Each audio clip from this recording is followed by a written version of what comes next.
Hey, good morning, guys. So here we go with our second step of fantasy writing. Here is the document that tells you all about step 2. Here we go, step 2, finding inspiration. Today we're going to think about how fantasy writers father ideas for the fantastical from the ordinary. They look at people like your brother, your sister, me, or somebody you know in your neighborhood, or your grandfather.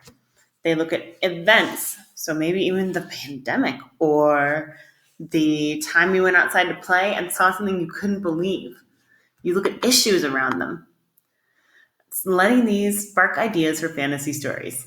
Then we're going to jot a quick blurb. Just like, 3 sentences, we're going to call them. Finding inspiration. Brainstorm 3 real-life events and issues that you can make into a fantasy. And we're going to write a little blurb. So we're going to include a main character. We're going to include a problem and perhaps a resolution.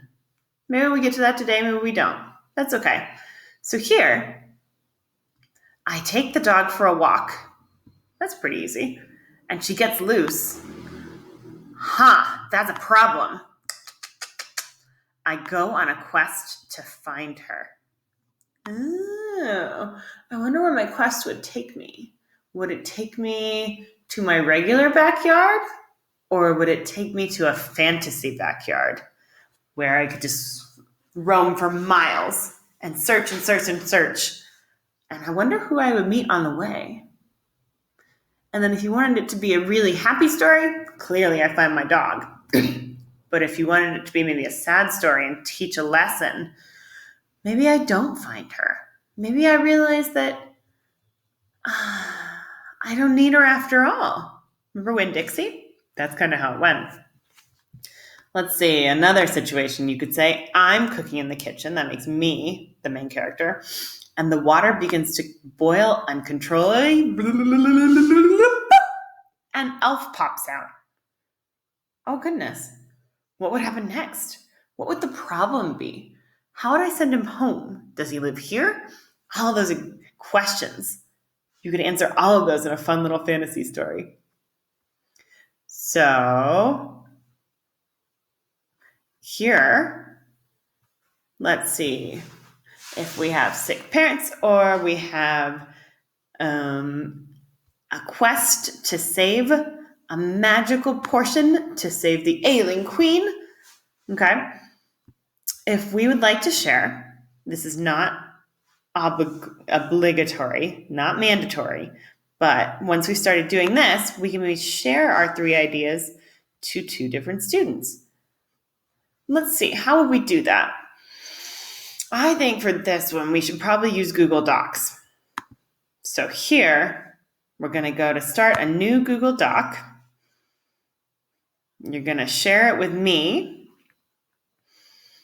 just like we've done. I'm going to write up here my name, Marissa Mosk. Fantasy writing step 2. I'm going to change my font because I think it's kind of fun. This one feels very fantasy story. Fantasy story blurbs. Okay, and if you want to put a bullet point, you can do that. Where would I start? Actually, if we just look outside my window here, you can see my garden. Can you see the ivy that's kind of growing down the window? I cut it back the other day. So you know what? I'm going to write a story about that. The ivy in my window.